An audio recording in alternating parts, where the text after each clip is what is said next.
Call the meeting to order of November 17th at 2 minutes after 6.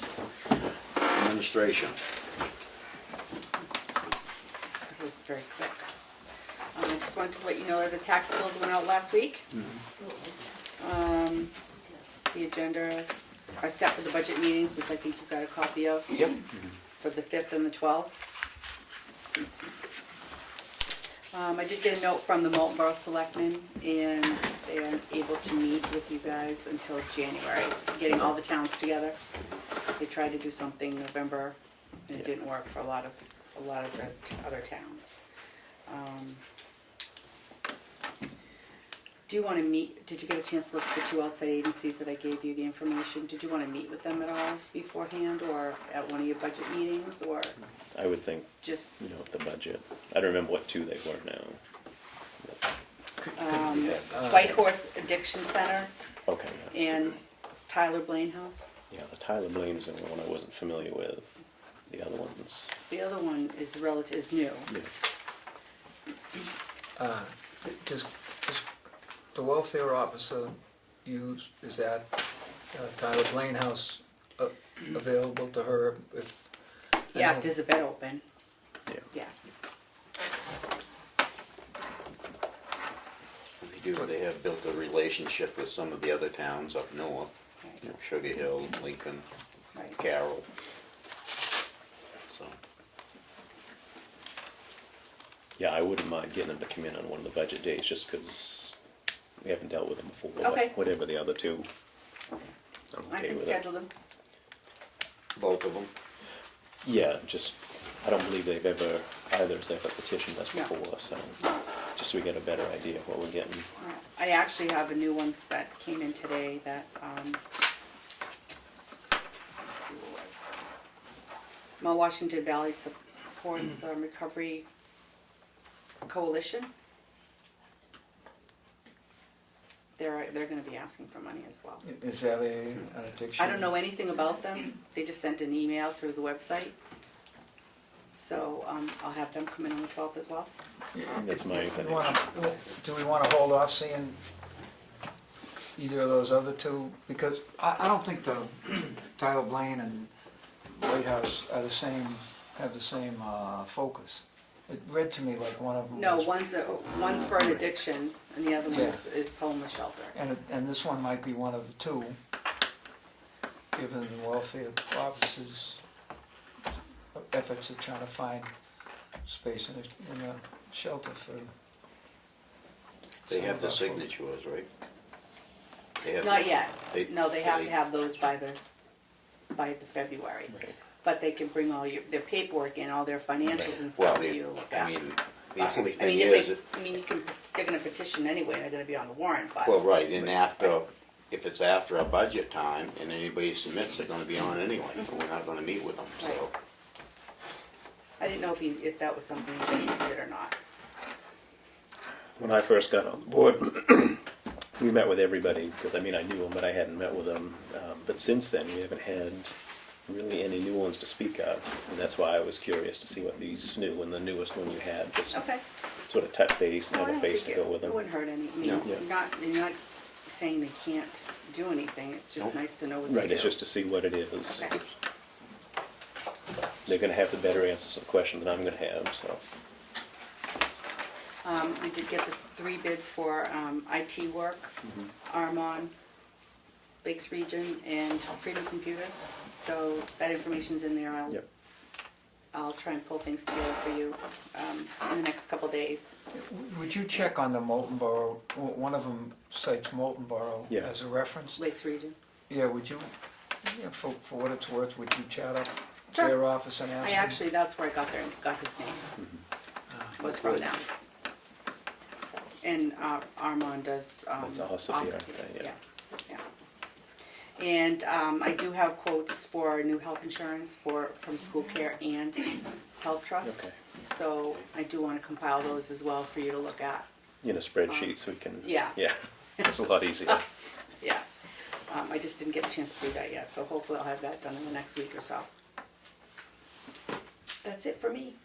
Are you planning on putting a budget book together? Yes. Okay. Yep. Do you want those before the 5th?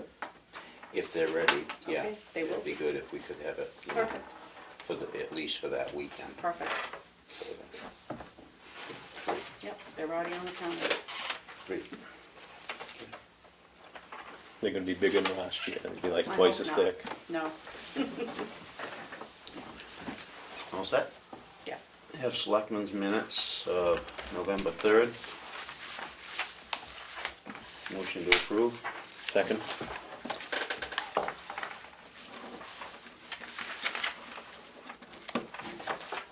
All those in favor? Aye. Aye. Aye. Non-public, November 3rd. Motion to approve. Second? All those in favor? Aye. Aye. Non-public, November 3rd. Motion to approve. Second? All those in favor? Aye. Aye. Non-public, November 3rd. Motion to approve. Second? All those in favor? Aye. Aye. Oh, yeah, and this is town clerk.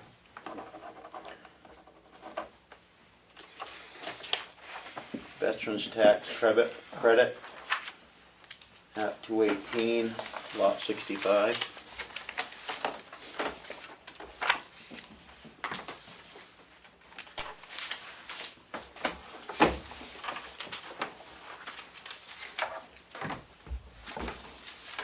Timber tax levy You got 'em all. for map 405, lot 15. She got 2 of them.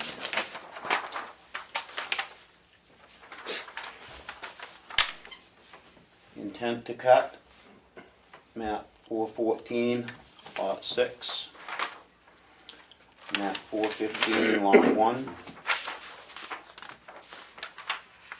Yeah, there's 2 of That's them. why, isn't it? Okay. Map 410, lot 42. Have the certification for the 2016 equalization rate.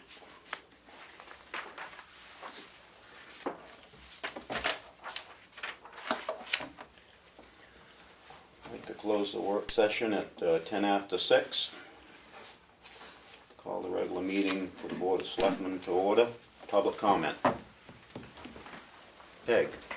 Hi, I reviewed the tape from the last selectmen's meeting, and I just wanted to make a comment. Since we have a golden retriever, and John Evans referred to Dan and his pack of chihuahuas, I found it pretty offensive that he obviously was talking about people. So I just wanted to make that one comment, that I did find that offensive. And I had a question about, is anything being pursued about hiring a chief or a patrolman or anybody for the police department? Not at this time. Well, that should be saving some money. Anything else? Nope, that's all I know. Any other public comment? Department heads? 250? Looks like it's you, Jim. It's me.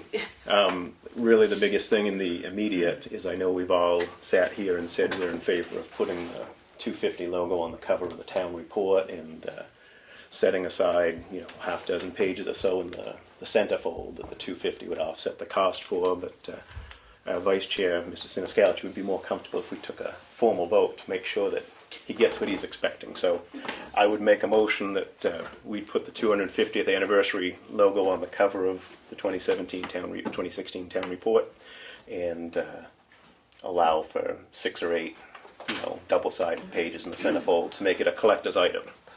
Second that motion. All in favor? At least for the first part. Well, the 250 will offset the difference there. So, Yeah. well, because otherwise we just have the book that came out first that said some of what we were going to do. This way we can recap it so people can have a bookend for the whole event. I'm assuming those of you with young eyes are either making it, this size or putting it online anyway, so I'm gonna have to go. Yeah, but that's why we're gonna put it in print, is people that aren't computer savvy like yourself, that you're in business. No, I Thank think you. it'd be very nice. And that's all we really got for the moment from there. Thank you. Are you filling in for Pat, Dave? Are you, Jim? Yeah, I'll sort of fill in. I wasn't supposed to. I thought you were going to be here. The other night I attended over at the Preserve at Shakorowa a regular Economic Commission meeting, which was tying up loose ends, looking towards next year and an eye towards budget. But the main event was at 7 o'clock afterwards. And I want to thank the Phelps for hosting the event over there. It was a preliminary meeting for the Tamworth Visitors Bureau, which the Economic Commission is looking to kind of kickstart, but it would be its own entity. It was really well attended. Pat should be real proud. She pulled 16 or 18 businesses there just to sort of get word out and see what there was for support. But the primary idea is to help drive tourism and ultimately in turn for all of us money to the area. And you know, moving forward with that, Kimball Packard's heading a lot of that stuff up, so got to thank him too. And at this point we're, you know, looking to move forward with that. So it looks like there's going to be support for it. So I'm sure Pat would expound more next time she's here, but I should have been prepared. no, well, that's enough. People can watch a video and they can call Pat. Her number is. That's all I've got. Sergeant Cooper, do you have anything for us tonight? No real new news, but just been busy, keeping things going and trying to be visible. So yeah. Busy last week, couple of arrests and court, everything. So Everything's going okay then at this time? yes, Good. No news is good news. that's right. There you go. Anything from the board for Greg? I got a, I don't know for Greg, no, I'm sorry. You're off the hook. I got the highway department, might have seen that, they're cleaning ditches. After that, the windstorm took down limbs, they did a lot of that work, probably in your neighborhood too. It's maintenance and, you know, they're done crushing gravel and they've already distributed some of that in roadsides.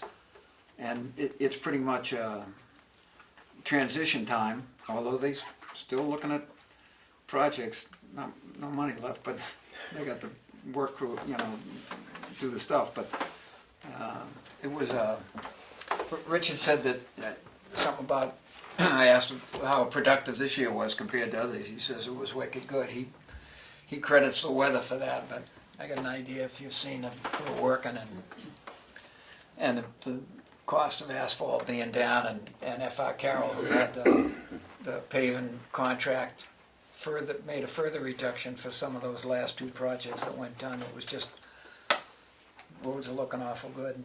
And Richard said if you have a problem, don't hesitate to call him, call the office, call somebody, and you know, he's looking to find things to tighten up before snow flies.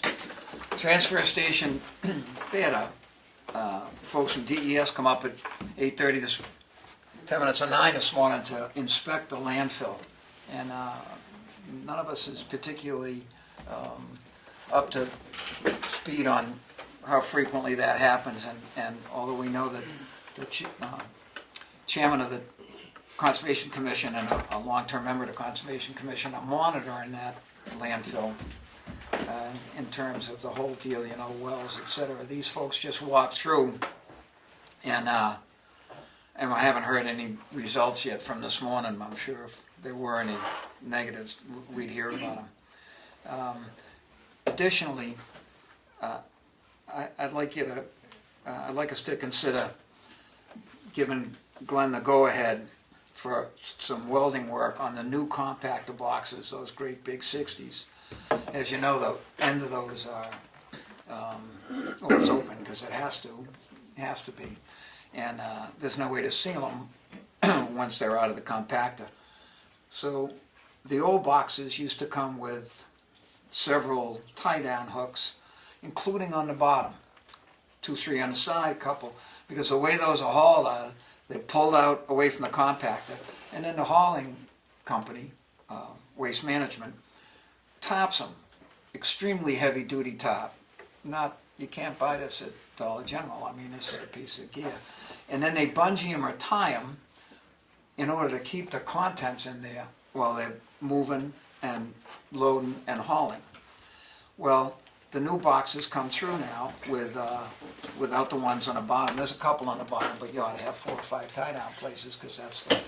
So Waste Management said, no, that's the way they deliver them now. You just bore 5/8 inch holes on the bottom, and we, you know, Glenn is not about to bore 5/8 inch holes on things that are prone to, the whole deal with these things is you don't want to let them rust, you know, keep them dry from the bottom and the top.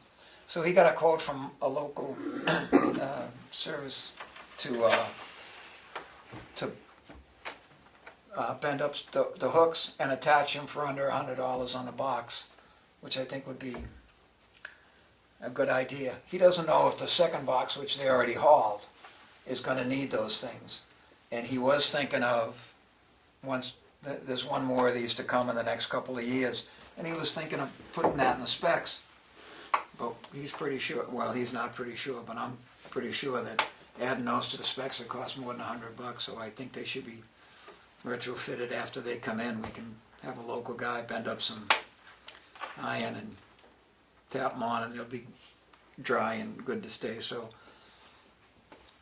a motion to tell them to get it done? Second. Yeah, Do we need a, or just do it? just do it. Okay, I was gonna abstain from the vote anyway. yeah.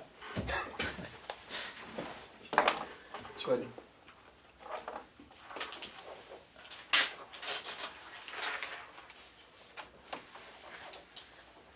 Everything, Jim? No, I actually see that you had a note there that if you wanna make the note, you can, to thank everybody for, Yeah, Helping. we all went to the election, and I hope you did too. And I think most everybody did by Yeah. the number. Yeah, great. Record turnout? I think so. Record 1642. 16 something. Yeah, I don't think we've ever even been close to that. Right at 2002. I didn't know there's that many people in town in November, so, Yeah, I think it's 2020, they say. Yeah, yeah. 2020. So I thought the town clerk, deputy town clerk, and the election crew did a great job. And, you know, people came in, smile on their face, and not too much waiting with a huge crowd, pretty convivial. Pat Foley and Bruno agreed to serve as selectman pro tem, because at the primary, the inspector from the state said you gotta have a quorum of the selectmen at the polls. So, you know, that you also had to have the selectmen who are making a living be able to make a living. So Pat came in and filled in, and Bruno came in and filled in, and a lot of times all the time we had at least 3. At times we had 4 of us or 5 of us with Pat and Bruno there, which is, you know, a really good deal. We owe them and they, unlike the other election officials, they didn't get the honorarium that the ballot clerks and the monitors and stuff, you know, a few bucks. I hope they got lunch. Anyway, we're appreciative of what they did for us in the town. Yeah, that was a big thing. It helped. It allowed me to work part of the day and go to a teacher conference, so Good. it was a good help there. Gotta do the things that whole people do, right? It's too bad there's some way that we couldn't use that side door to exit people out of there. Yeah, we could accept it. If, you know, even if it was a ramp, because it gets all tied up. Everybody makes that big horseshoe there. Yeah, and It's, then, you know, they meet there and but Yeah. if you could work that so we could have a ramp there, move the gals that are checking the people out, so as soon as they go down that ramp and go out the other door. I don't know if we could, I mean, normally we don't have that many people anyway, but, it's always busy for the, That's not a bad idea. You know, you could, storage would be a problem because of the cellar, but you can have somebody build you a ramp that you can attach with carriage bolts at a Yep. function. It'd probably be in 2 pieces or maybe 3 for the run. But then it would be at least exit, you know. handicap person or something could still go out the front Sure. entrance if they had to, Sure. but that way there, I think it would make the line move better. Yeah, maybe Kim and Chris will we'll take a look Just with a that in thought. mind. Well, if the walkouts are an indication, we'll have a big turnout in 4 years too, so. And, you know, it's nice to see folks come out and vote. It is, Because they yeah, vote, it you know, is. It's excellent, no you know, matter who they vote Yep. for, get them I want to out. ask a Yeah. question. You know, Becky has a question. you Now, don't you mind. said the state said that you had to have a quorum of selectmen there? yeah. Yes. Do they have an RSA for that? Because if you have a quorum anywhere, you have to deem a meeting. They consider it under the caucus. Are you all the same? If you're all the same party, yes, but anytime there's more We've been told in than, the past that any anytime sort there's a of quorum election of thing is okay. selectmen, you have to warn a meeting because that's, unless you're all stationed at different areas. We could have been making decisions all day. We were warned by the moderator, that's how I, after the primary. I was just Yeah. curious because the law is very specific that if there's more than a quorum of selectmen in Well, if one it's- area, If it's chance meeting and they're not making decisions, then it doesn't, yeah, but this you don't is have to be. required, they just said it was It required was by the state, required, so but that they means weren't it's a making one decisions, so. Well, I'd you don't always know be- that, it's a questionable, They sent us that election book, the 147 Oh, page look. things, you know, read this by Tuesday. And, you know, not having much of a life, I did. And it has a bunch of things about, you know, get your butt there and do whatever the moderator tells you to do. but probably you a bring good up a time, good yeah. question about that ramp and that back door, because don't public buildings have to have two handicap accessible egresses for fire? Don't know. Because if you got a fire in front of that front door, there's no way for a handicapped person to get out of that building otherwise. Yeah.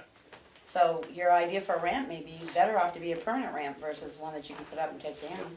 It would just make the people flow a lot better there. Then once they vote, they can get out, and, but we'll look into that. Yeah. Because here you're both on flat surface, I mean, you could get Yeah, out. we can get Down out. there, you're up off the ground quite a ways. Anything else, Jim? No. The only other meeting I attend, Steve and I attended the Sandwich Selectmen meeting Monday night. Still trying to solve the town line between the two towns, and the jury's still out at this time. And we'll have another meeting. We're gonna have another meeting. Because, can I do my updates after, you know, once I start, you know how I run on, so step on Norman's time here. Actually, I do have a question for the selectmen on meetings. Oh, yeah. Is that appropriate now? Yeah, if there's- Probably we'll wait and get it at public comment at the Okay. end. Anything else, Steve? Well, I went to the Veterans, Veterans Day Memorial Celebration, and, you know, that was nicely done. It's a new planner behind the thing. Peg and Dave both participated, and Chief Colcord and Chief Poirier, and just a whole bunch of people that you see all the time. And it was nicely done. They had the school band, the Brett School Band there, playing the Star Spangled Banner, so you figure, you know, it's an 8th grade They did band. pretty well. Boy, they were great. You know, it was really nice to hear those kids, and they made little cards. I think so too. I missed last year, but this is, I mean, you could tell what it was even if you didn't know. They did a great job. Well, no, I mean, sometimes little kids don't get it right, and I was guilty myself in school of not really doing what I was supposed to, but no, I thought it was pretty cool. It's not just it's not just 8th graders, there were 6th, 7th, and 8th. Six, Just to throw seven, that- eight, just, all the you know, more, so. Yeah. There's some Even better. younger ones too, Yeah. so. And the kids from school had made, appreciate, little card of appreciation for the Vets Assembly, you know. Anyway, it was nice. Yeah, I'm it seemed glad like one of they the bigger turnouts that there's ever been. Oh, yeah, Really? yeah. And just the And way we luck have people was, now- it got windy and cold as Well, you guys were people doing it, and then wrote once it was to breaking us up, the sun came out. And said that they think next year we should do soup and bread at the UU's church, Yeah. so people could Could do that, socialize yeah. afterwards. That's a good idea. That's a nice idea. That would be cool. I went to the municipal building committee filling in front of the selectmen, but there wasn't one because there was no quorum. They were all at the election. The TCC, they finished their last judging of pictures. You know, they've been running this contest all year for the, they got winter collection of winter pictures, collection of spring, summer pictures, and now a collection of fall pictures. And they're gonna publish them or put them online, and you can see them on Kim's got a little, photo screen there. It rolls over. Wicked good stuff. And I got other stuff, and I should probably stop about the pictures.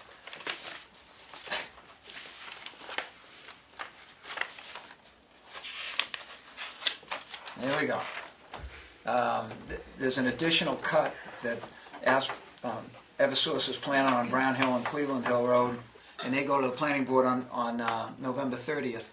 And that came from the planning board reps report at the TCC, and I guess there was some glitch for something, so they gotta do this again. About that Albee Moscati properties that a number of people are interested in, they're waiting on L-chip money. Lakes Region Conservation Trust probably won't be hugely interested. If L-chip money isn't forthcoming, there might be some others, so that's, just getting strung out there. On the 18th, is that tomorrow night? Tomorrow. Tomorrow night at the Brett School, I think 6:30, is that lady who's talking about cougars in New Hampshire with that slideshow. She's a woman, I think, that did the program on walking through the woods or something. And, this is not if. They're pretty sure about history of the big cat in the area, and it's going to be at Brett School and should be pretty interesting. And there's another program coming up that's on March 29th, but we'll probably remind you of it when it gets closer. And then I went to the Albany Selectmen's meeting, late, because I was looking for a key, very late, which was held at the Wanalanchet Chapel. So first I thought they were looking for Wanalancet to secede, but that wasn't the case. They just came there to give them information about who plows what, and if you're an Albany resident, Sandwich, Albany plows 500 feet for of Sandwich roadway, dirt road, so that the Albany residents can go to the Sandwich transfer station instead of coming to us. I mean, they're more than willing to the sidewalks at Chicago, and I'm sure we'll let them in. But anyway, it was kind of nice, and it wasn't too well attended, but it was nice that they came to talk to the Albany residents who live in very close to Tamworth property. So anyway, it was nice, and they're going to do that once a year, and it's a nice little place. So they go to Sandwich now They go to Sandwich with transfer it's on station. Ferncroft Road. Yeah. Go to Sandwich with it. Right. And they also gave their folks a list about who to call. Does our Frank Evans do their plowing? Yes. Yeah, Frank Evans, not only for plowing, but there's some other stuff that he does for him, I guess. And in case his limbs down, they gave him phone numbers, which are probably pretty useful for the folks in Wanalancet also, who might pick it up before some summer home resident, Albany property picks it up. Anyway, public service. I'm done. Claudia. So I just wanted to talk a little bit to update the selectmen on the septic system, both probably on two fronts. One, the status of the system itself, and the second, the funding. In terms of the funding, as you may recall, we were approved at the October 6th meeting in Concord, and the next step after that was simultaneously to have the town post notices, and I believe there were 2 consecutive 15-day notices that needed to be posted. I think we've completed those now. The second thing was that a contract between the New Hampshire Community Development Finance Authority and the town, with the TVA named as the subrecipient, needed to be completed and then submitted for signature to the governors and executive council, I believe it is. That contract was sent out on the 21st of October. I understand that Attorney Sager has been incapacitated for the last several weeks, and he hasn't been able to put time against it, at least not that I understood as of this Monday. Is there an update? He did speak with, Ken Cargill. yes, Right. maybe Wednesday. That was my understanding, is that was their first communication. On October 28th, I sent my comments to Darlene to forward to Attorney Sager and also to the folks at New Hampshire Community Development, identifying a handful of issues that would need to be resolved prior to the contract being executed. The most significant issue on that was the contract called for a 20-year period where at least 66% of the residents in the village served by the system would have to satisfy the low and moderate income requirement. That was a new condition that we had never seen. Prior to application, we were told we needed to meet at least 51%. You may recall we conducted that study and we came in at 62%.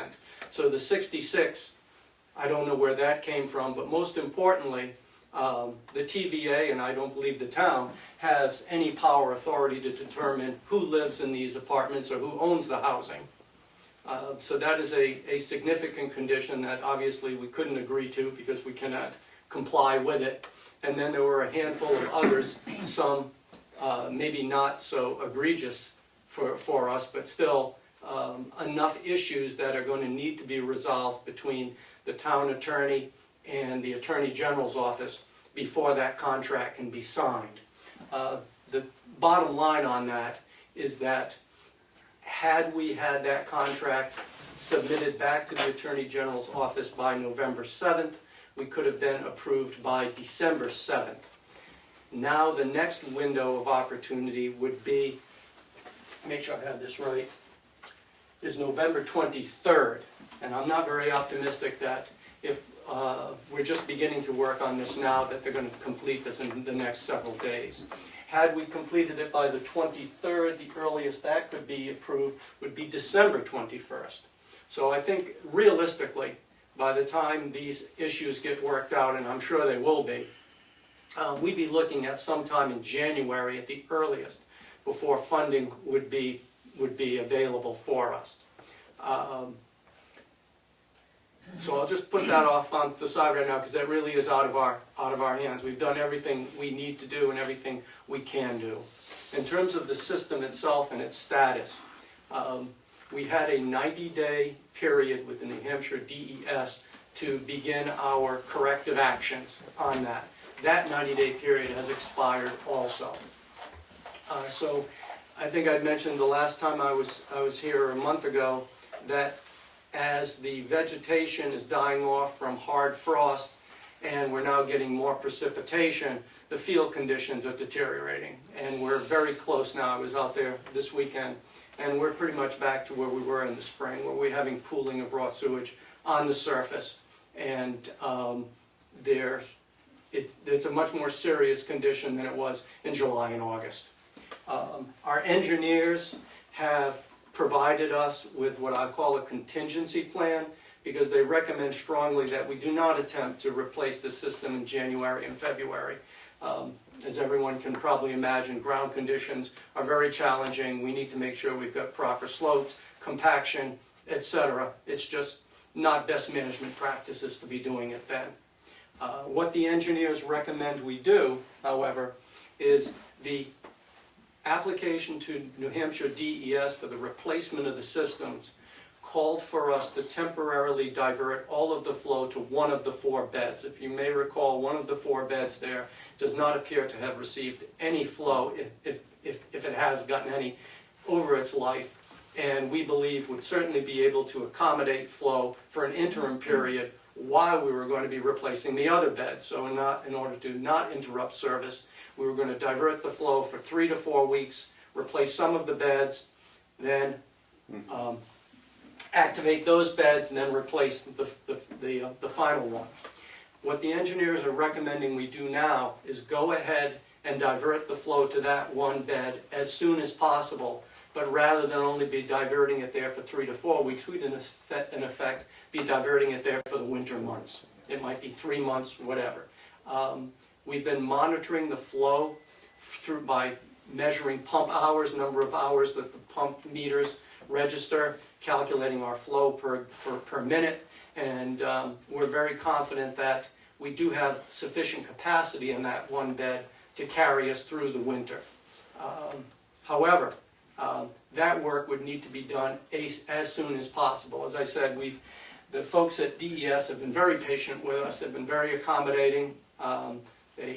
Technically, they could have said that we're in default and forced us to start pumping everything out of the tank and not send anything to those beds for the last several months.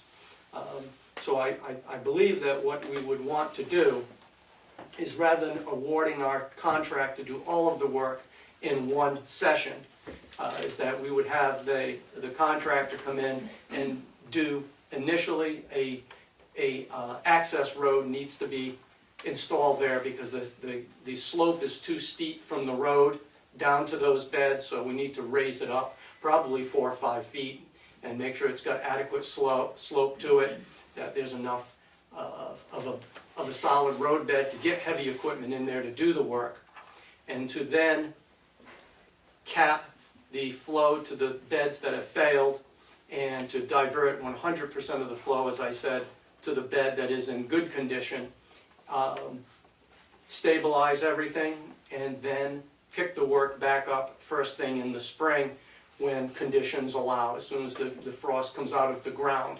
And if we have the road in place now, it allows them to get in there with less risk of really making a mess in the spring. So from a functional perspective, that works. From a finance position, it's challenging.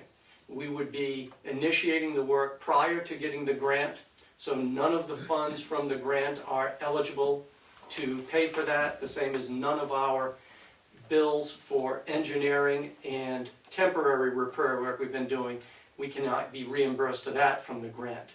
However, the Tamworth Foundation had pledged funds for this project, and initially those funds were earmarked to reimburse the TVA for the engineering cost. The TVA's, I think I'd mentioned before, is pretty much exhausted all of its funds. There are no remaining dollars available to pay for this, I'll call it the initial work we're talking about for now. I guess what I'm coming down to is I believe that we can conduct this work now and get ourselves through the winter. I believe we can take the funds that the Tamworth Foundation had pledged to the project and use those to pay for this work in November or December. The trade-off is the TVA, after the work is done, will be back to I won't call it an insolvent position, but basically with essentially zero cash on hand. So that's the lesser of the evils. As I think I mentioned also, one of the conditions of receiving the grant is that the TVA had to increase its rates to its users by about a 32%, an increase of approximately 32%. That will be taking place in January, so hopefully there will be some increase in revenues coming in. And of course, we have a new system, the expectation of having to do significant repairs or maintenance should be greatly reduced.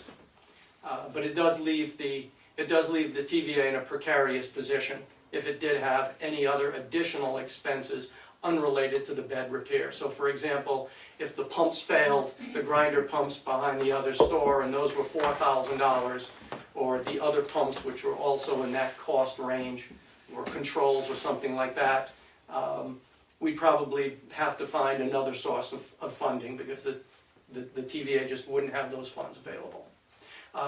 So I think that as much as we've been told by Donna Wayne, the consultant, that we should not be doing anything until we are formally approved for funding by the governor's office, that I don't think that is a wise decision at this point. As I said, DES has been very accommodating with us, but we know we have a condition out there, and we have a recommendation from the engineers to go ahead and do winter repairs and buy ourselves time. So I expect over the next several days we'll continue having these discussions all involved parties, but more than likely, what I just laid out is the course of action we're gonna pursue. Well, it sounds like you can better tread water for the winter if you have that tank open rather than try to limp through otherwise, right? Once the ground freezes, what that sewage is on the surface, we don't know where, it could start flowing. And certainly DES at that point would be well within their rights to step in and say, no, you can't, you have to start pumping the tank. And we believe pumping the tank at current flows would probably be every 4 to 5 days at about $2,000 a pumping. And could that work be done without the road? Or you Which want work? the pump out? If you have to pump out every 4 or 5 days, would you have to put this? Oh, no, but that would be pumping right you'd have out to of pump behind. here. You wouldn't pump over. Well, you can't get in there right now. That was one of the initial design decisions that are questionable. That tank was never provided with year-round access. And there's a tank up in the field up where the systems are too, right? Yes, that's the one, yes, they'd be pumping the 19,000 gallon tank that's on the Bear property. Right. And that one we can get to. But again, that's a very expensive, and were we to do that, again, the CDFA grant funds would not pay for that unless we had been formally approved beforehand. So if we had to pump in December and January and the funds weren't approved until the end of January, that's our nickel. Yep. So the roadway you put in there, you're gonna leave? We would make that a permanent road so that if there's ever maintenance that needs to be done, equipment could get in there year round. So you have to get a driveway permit for that? I don't believe so. Is it access from Tamworth Road? Yes, it's the current, it's a part of the easement access granted from Remick, but it's not enough gravel on there to support the heavy equipment. That's a very good question on whether it's a driveway permit. It's gated right now and traffic does go in and out of there, but I don't know if it's recognized as a driveway. I would check. That's above my pay grade. I would check. Yeah, that'd be a Okay. good thing to make sure of. One more thing. Rather than get started and Yes.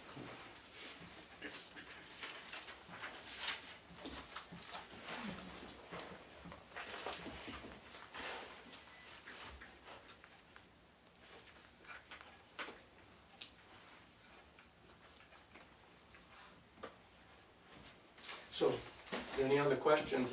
has the project, where are you as far as awarding the project to a contractor? We've identified a low bid. We've spoken with the contractor to see if they'd be willing to do the job in these two pieces, these two phases, or whether they would want to review their numbers first. And they said they'd be willing to do it at the same number they've quoted. Good. So, Well, hopefully it happens sooner rather than later. yes.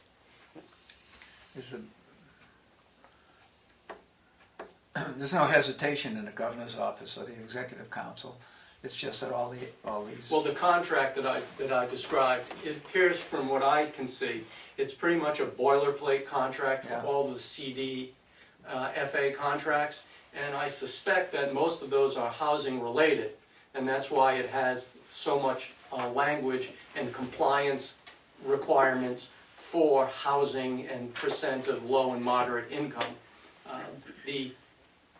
The emergency grant that we qualify for, I've learned, is an emergency only in terms of what it is that qualifies you for it. The actual application and approval process is identical to the other. It's not an expedited process because it's an emergency grant. So we now have to reconcile again these various clauses and provisions in the contract with our particular situation. And there are things like, for example, they want to have a lien on the property for 20 years. Well, we don't own the property, but we do own all the pumps and the controls and all of that, and I've suggested that that would be more appropriate collateral for it. Because as you can imagine, the folks at the Remick aren't crazy about having a 112-acre lot with a lien put on it because they granted an easement for our small beds to be put on one end of it. And there's other things like that, and again, I'm confident that the lawyers will come up with some compromise language that works for everyone, but it takes time. Yep. I have copies of that email that I sent with the various issues that need to be addressed. I have copies of those here. If you'd like, I can submit those to you here so you'll know better what I'm referring to, if that helps you. With the, can the DES be of help? I mean, you know, there's state funds that aren't gonna come north of Concord, but we didn't apply for them either. So I would think the DES would Thanks. just be biting at the bit to get all of this approved and, Well, DES is, again, they've been very cooperative with us and understanding. They could have taken a much harder line with us than they have. But they understand that we're doing everything we can, that it's complicated. There's all these different parties involved. And as long as our engineers have assured them that we're taking steps, they're being patient.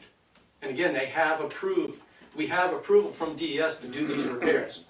And it spells out exactly what I just described in terms of diverting the flow to one bed, replacing the others. None of that is at issue.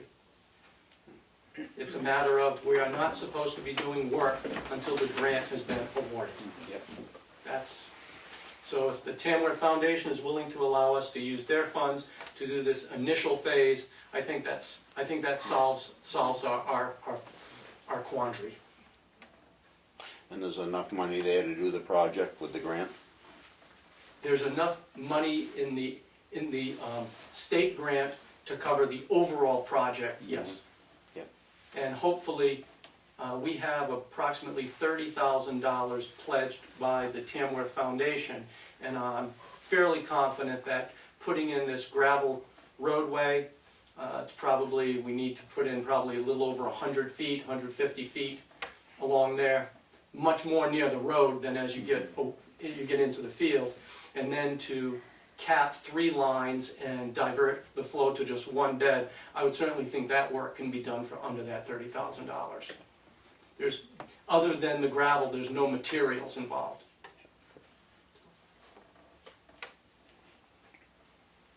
Good. Okay. Anything else? no, I mean, that sounds like your best solution, because long-term, you need the road anyway, so get Speaking of through the gravel. winter and make it better for everybody. speaking of gravel, can, it's not a public works project, but can some of that material come from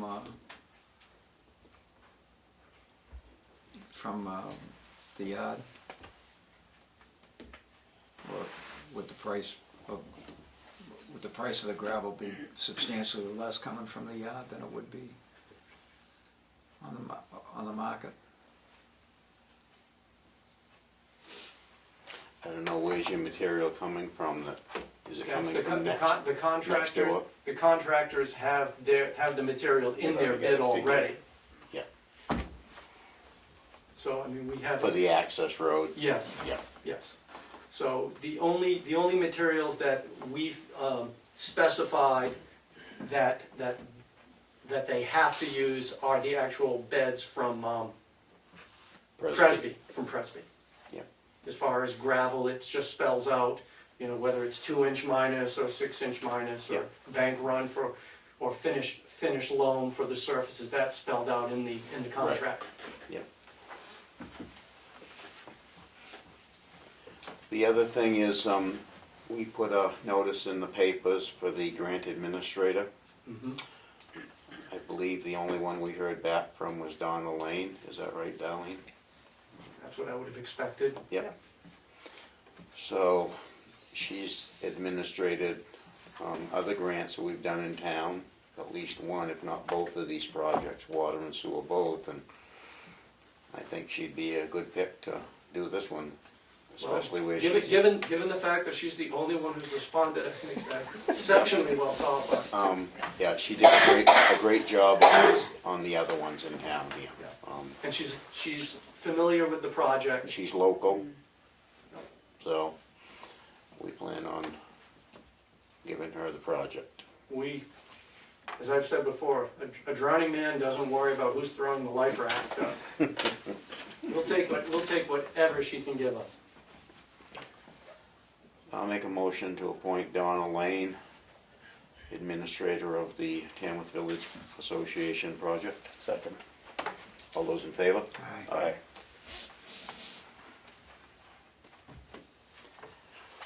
So if something happens on the town's end as far as the town attorney getting sick again, you know, let us know.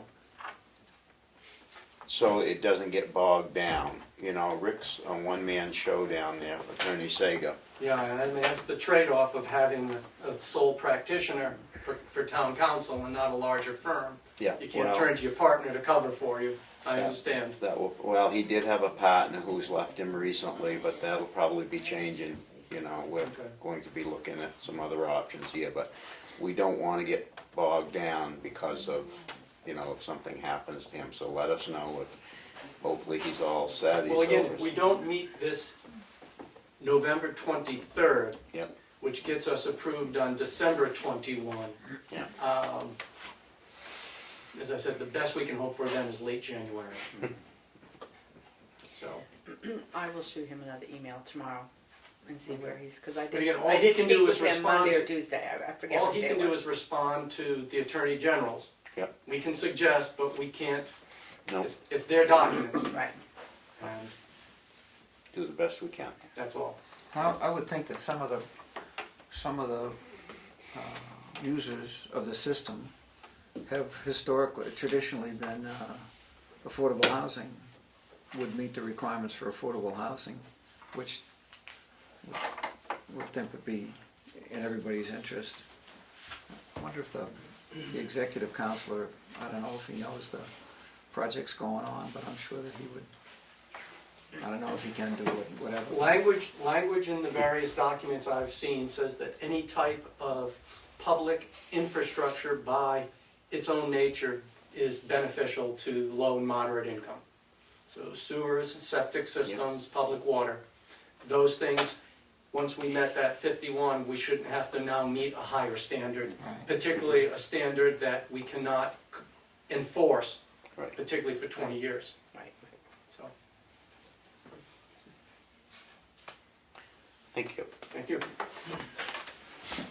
Jeez, I'm glad he's doing it. New business, Tamworth Road. Okay, so here's my story. I got a phone call from, two phone calls from a resident of Tamworth Road, and the school principal called up to chat because somebody told him that they'd talked to me. So, I think we ought to take a look at both ends of Tamworth Road. You know, we had an unfortunate accident where local guy got pretty well creamed down there. I spoke with Sergeant Cooper this morning just about, you know, worry about this all the time. And he says that speed is a problem, maybe 12 months a year, but he gave me at least one incident of he clocked a car down there at Butler's Bridge. And I'm surprised it was still on the ground, because at that speed he could have been airborne with little or no difficulty. That, you know, what we got is an unusual road where it's residential on both ends, and in between you got a bunch of entering and turning. You got the post office, you got Depot Road, you got the school, you got Bear Camp, and up here we got Five Corners, which is an interesting intersection with some tough sight lines. And nobody in the room is old enough, but Dave and I remember that used to drive into a situation like this in a New Hampshire town, and there was a big fat sign that said thickly settled. And that meant, get off your accelerator or somebody's gonna remind you with a ticket.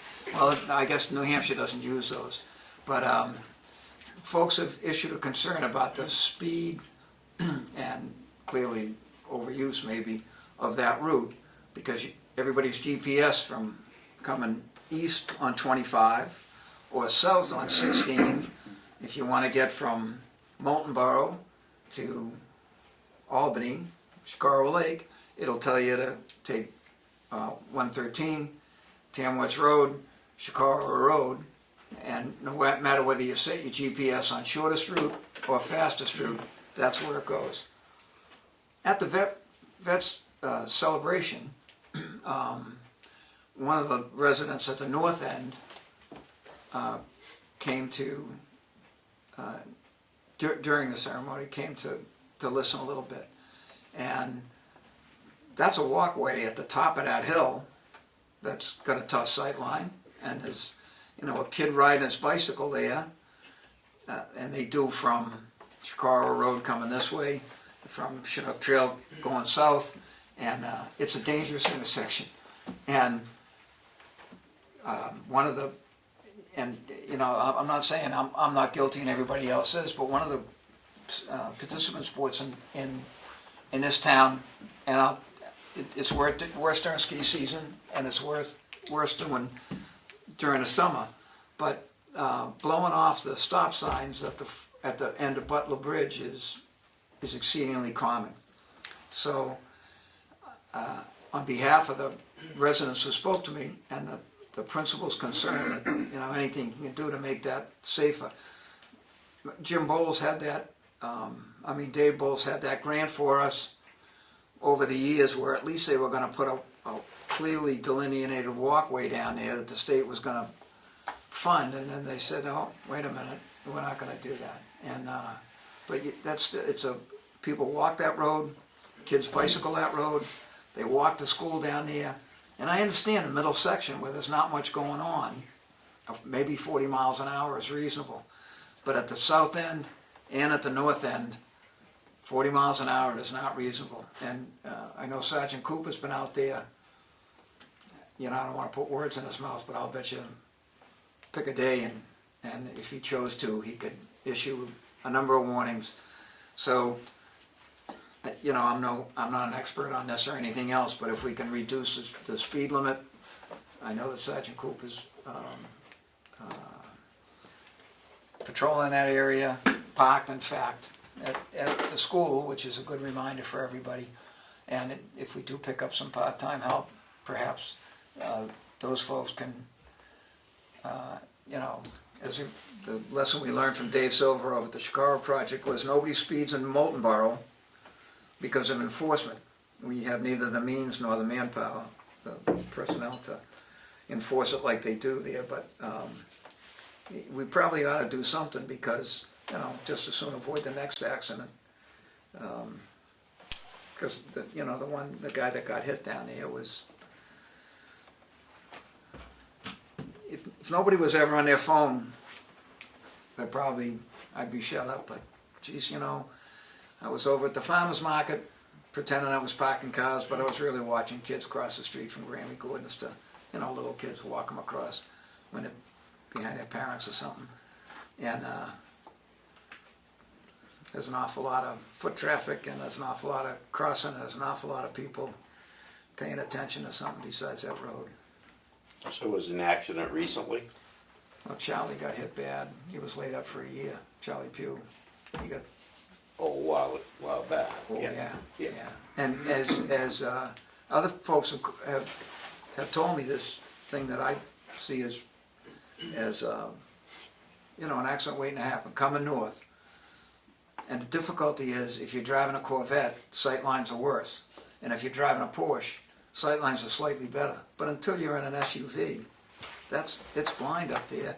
Folks come through. I watched them come through with their right blinker on because their GPS is telling them to take a right, and they zip across, and they're on 113. And you look at that car, and sooner or later they figure it out, and they come back, but they come back faster than they went out, because now they're trying to make up time. The GPS systems, I'm glad to get the traffic in town, but I'm not glad to get the traffic down, to tell you the truth, on that route. I mean, it's just, they're passing through. They're, Yeah.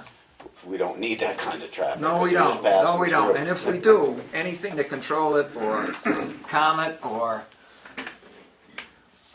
well, Any you know, we all do suggestions? that. The kids walk from Bear Camp to Brett in the morning, and Brett to Bear Camp, and sometimes, you know, twice a day, depending upon where they are in school, and anything we can do, and, you know, we can't afford to hire a policeman to be at both ends the way other towns can, so.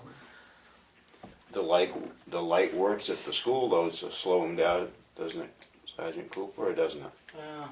Mixed results, I mean, people Depends see on the it. person. Yeah, I think some people see it and they just become immune to it, drive right by. I know Chief Poirier used to spend a lot of time down there, and he always said most of the people he picked up there for speeding was people bringing the kids to school. Yeah.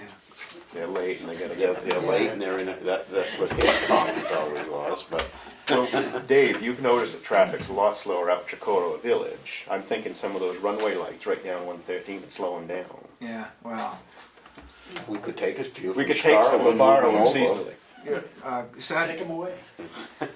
Sergeant Cooper was parked, you know, eighth of a mile north of the blinking sign, the north blinking sign one day, and I came up, and it seemed to me that the traffic coming south on it, I was really proud. Hey, look at all these people. They pick up that sign, and then, you know, they're slowing down, and the kids are safer, and everything's okay. And then I passed Sergeant Cooper, and it really does work. You know, you see somebody out there, but we can't have anybody there all the time. So maybe 30 miles an hour from, and if we gotta get state approval, I don't know how that works, but it ought to be 30 miles an hour from Butler's Bridge on, I don't know, about 113 access. And I'll tell you, taking your life in your hands, stopping at that stop sign and making a left down Whittier Road in the morning, and when school's out in the afternoon. And there's invariably somebody with baby carriages, you know, walking the kids down. So anything we can do to get folks' feet off the accelerator and eyes off the phone, I would hope we can. Any suggestions, Sergeant Cooper? I try to work that road a lot because I know Yeah, that same I've seen it. issue, you know, you think about all the little kids running out of school and happy to be free for the day, and, you know, so I try to be there so people at least think twice to watch their Yeah. speed. You want to leave one of the cruisers down there from time to time on days that you can't be there. Well, You don't that's- always take the time to see if you're sitting Yeah, in it. right, moving back and forth. Right. I've seen in my own experience, even those speed signs, once it's there for a couple of days, people say, yeah, that's great, here's my speed, and they just go by it. There's no threat there. It's not. Except when I do. You know, if there is occasional enforcement, I'm gonna catch a warning going 35 miles an hour because I decide I could. But you're an old guy, I mean, older people do that. It's the younger ones that don't pay any attention. Well, I don't know. We're pretty Becky. guilty Why too. don't you approach the school like that, like the middle school does and stuff? They have a crossing guard, so when their buses are going out and all the parents are going out and the traffic's there, I mean, I know Bear Camp brings their own I kids was gonna say back, Bear Camp has their own crossing guard. but Bear Camps aren't the only kids that are crossing. So why couldn't the school put in a crossing until the end of school and all the kids are out of the school area? Because there are kids that walk up and down that street, Yeah. and depending on which side they're going to, instead of waiting to get down to the corner to cross over to head down towards South Tamworth, they cross the crosswalk. Right. So why couldn't, that way the buses too they could stop the traffic to let the buses all out Yep. at once instead of fighting traffic to get through. The middle school does that right in Conway. I mean, They you might do. sit there Yep. for 10 minutes while the buses, because there's so many buses, but It works well. that would be a quick fix until you could do something with the road speed and stuff like that. And Steve, no offense, it's not just 113. I mean, go out on everywhere. 16 by Troop E and Yep. see if anybody obeys the 40 limit speed limit. Absolutely. It's everywhere that, you know, they're just increasing speed all over the place. Everybody's in a hurry. Yeah, That's with it. no I place pull to out there on the go. White Lake Road, take my kid to Dunkin' Donuts. I make the mistake of doing a speed limit, and they stack up behind me. They do, they'll push you too. Yeah. blink their lights at you and go, what's the matter with you? Are you driving too slow? But that would be one solution that you could put in place. At least it would make more people aware, as long as they got the big vest and the big Yep. sign in their hands to let other kids cross other than just bear camp. Up here, I don't think, I would never want to see a crosswalk put in at the top of this hill, even when, No, but back in the people- '60s, we didn't want a crosswalk up But there because people you could get hit. no, I don't think there's gonna be a crossing up there, but people cross it, because when you're coming this way, it's either, you got, if you live on the south side of Chicago Road, it's either cross the street and then cross twice, or come up over the hill at Ned, and geez, yeah, I mean, I may be dating myself, or maybe my Alzheimer's is kicking in, but did there not used to be a blinking light in the center of that intersection that hung, that blinked, so that anybody coming on, it wasn't just at the side road, it was over the It was entire over, just like intersection, in- so just it like in- blinked. Yep, just What like in happened to Scarborough. it? I mean, Yes, no the state- offense, there was a caution light that blinked all Yeah. 4 directions, so that you saw it coming on top of it, you saw the caution light. But I mean, they have the one down. on But they the- don't have it on all 4s. Well, no, but I'm just saying, I think they have one coming up from before you get there. I think they put that up when they took the overhead one down. But the overhead one works so much better, because unless you're coming at it, Yep, you know. I think we need it there a lot more than we do in South Tamworth. Oh, I agree with you. It would be much easier to have that blinking one, so I'm not dating myself, I do remember there was a Yep, there blinking light at was, that I mean, but they intersection. still have the one at South Tamworth, Right. at the Mountain and Bartlett, Mill Road. can we request that of the state? Or we can request anything we want, but they're not coming to the party? I mean, do we have a chance if we, Oh, yeah. Yeah. We get a better chance of that than getting them to turn it into a true four-way stop and do away with that little diagonal road onto 113. at 5 corners? 4 is a lot safer than 5. I don't think there should be any passing on that road either. Where the passing zones are, it's going into, coming from 35 down to 30, and I get past there all the Yeah. time from people on their GPS going that way and Yeah. thinking I'm going too slow, but it's, when you're entering, it goes right down to 30, but there's passing right before the post office there. Yeah. Just never made sense to me that there'd be passing on a 35-mile-an-hour zone. Like, just don't make sense. Well, can,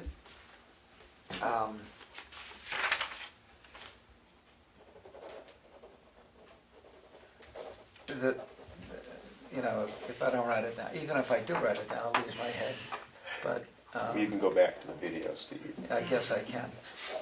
Is there a limit to how far from the school you can put up the blinking light? I'm not sure on that. I don't know either. But, people turn on the Butler's Bridge pretty good. And they're on the speed. wrong side of the road, too. And they're, and on the wrong side of the road. I don't know if that's what happened to Charlie, but, and, This bridge is the one way down there. Yes, yep. Yeah, down by. Why don't we ask, I'll call the school about the crossing guard. and see if yeah, they I was start gonna call there. principal and tell him, at least tell him that we had a conversation and some people come up with good ideas. let's ask Mark McConkey to come to a meeting sometime. He's our local rep. He said he'd help us out. He's on the highway committee. With a Or couple he of is, I things. don't know that he's gonna be, but he's just reelected. Certainly, if he gets his way, he'll be. He's done that Well, but forever. he's surely gonna be there, and he's on it right now, so let's ask him if he'd come to a meeting and tell him what we're thinking, and maybe if we know ahead of time, Sergeant Cooper could be here, and maybe we could have somebody from the school board The here principal will too. be glad to come. You know, the neighbors, the folks who live down that end, and I'm sure a couple of folks up here would be You know, more I'm than sure, happy to. sure, we can't get it to happen this fall, but we can get it in the works for maybe in the spring, and what, was mentioned about the passing zone, when they restripe the road, not have a passing zone. Do away with it. Yeah, that's a clever idea.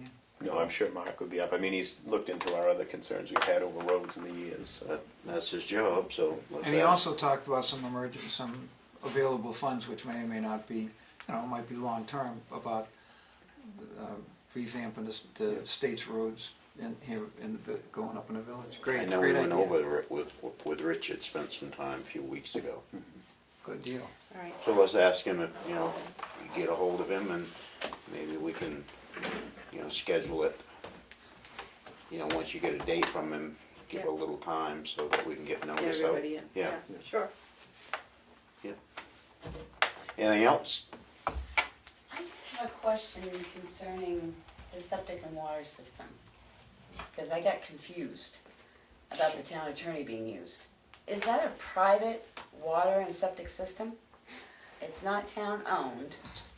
Is it private and the town's attorney is being used because of the block grant? or- Right, the town had to apply for the block. So you're just like- using the town attorney for the questions of the private Yes. system because you guys are applying for Because the we block have grant? to. Okay, The same that's all I, thing. it was confusing because I thought it was a private Even though they entity. know what they're doing and normally know it better than we do, it still has to go through us. So We did make the it same legal. thing when we did the original sewer, it was a grant and the water. So. Anything else? Selectmen updates, I think we've covered. Done. Old business, Irene's Way. Nothing new. Same This change. is still in Rick's hands. Public comment, no one? Well, yeah, and I think Steve answered part of it. And what I was curious with, I noticed on the website that it said that selectmen would be attending, was it Monday's meeting you mentioned for the municipal safety building? And so what I was curious is, will we be seeing minutes from those meetings posted or any type of update? Given the scale of the project that's being contemplated there, I think it'd just be really great, and I don't personally There's very. 2 sets of minutes on the website. They are right They've now? only had 2 meetings. Okay. Yeah. So They've been up this, there.